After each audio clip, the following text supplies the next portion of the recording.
ಈವರೆಗೂ 15 ಚಿತ್ರಗಳನ್ನು ನಿರ್ಮಿಸಿ ನಿರ್ದೇಶಿಸಿದ್ದೇನೆ ಎಂದು ಮಾತನಾಡಿದ ನಿರ್ದೇಶಕ ಸೆಬಾಸ್ಟಿಯನ್ ಡೇವಿಡ್, ಪೆನ್ ಡ್ರೈವ್ ಶೀರ್ಷಿಕೆ ನೀಡಿದ ವಾಣಿಜ್ಯ ಮಂಡಳಿಗೆ ಧನ್ಯವಾದ.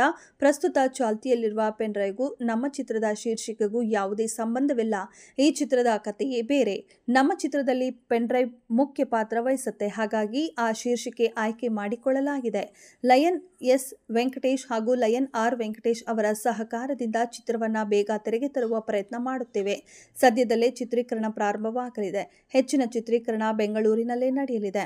ತನಿಷಾ ಕುಪ್ಪಂಡ, ರಾಧಿಕಾ ರಾಮ್, ಸಂಜನಾ ನಾಯ್ಡು, ಅರ್ಚನಾ, ರೇಣುಕಾ, ಗೀತಾ, ಭಾಗ್ಯ, ಗೀತಪ್ರಿಯಾ, ಕರಿಸುಬ್ಬು ಮುಂತಾದವರು ತಾರಾ ಬಳಗದಲ್ಲಿದ್ದಾರೆ. ತಾರಾ ಬಳಗದಲ್ಲಿ ಹೆಚ್ಚಿನವರು ಮಹಿಳೆಯರೇ ಇರ್ತಾರೆ. ಡಾ ವಿ. ನಾಗೇಂದ್ರ ಪ್ರಸಾದ್ ಗೀತ ರಚನೆ ಹಾಗೂ ಸಂಗೀತ ನಿರ್ದೇಶನ ಈ ಚಿತ್ರಕ್ಕಿದೆ ಎಂದರು.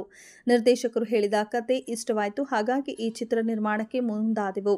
ನಮ್ಮ ಚಿತ್ರಕ್ಕೆ ಎಲ್ಲರ ಪ್ರೋತ್ಸಾಹವಿರಲಿ ಎಂದರು. ನಿರ್ಮಾಪಕರಾದ ಲಯನ್ ಎಸ್ ವೆಂಕಟೇಶ್ ಹಾಗೂ ಲಯನ್ ಆರ್ ವೆಂಕಟೇಶ್. ಪೆನ್ಡ್ರೈವ್ ಚಿತ್ರದ ಕತೆ ಚೆನ್ನಾಗಿದೆ. ನಾನು ಈ ಚಿತ್ರದಲ್ಲಿ ಪೊಲೀಸ್ ಅಧಿಕಾರಿ ಪಾತ್ರದಲ್ಲಿ ಕಾಣಿಸಿಕೊಳ್ಳುತ್ತಿದ್ದೇನೆ ಎಂದು ನಟಿ ತನಿಷಾ ಕುಪ್ಪಂಡ ತಿಳಿಸಿದರು. ಹಾಡುಗಳ ಬಗ್ಗೆ ಡಾ ವಿ. ನಾಗೇಂದ್ರ ಪ್ರಸಾದ್ ಮಾಹಿತಿ ನೀಡಿದರು.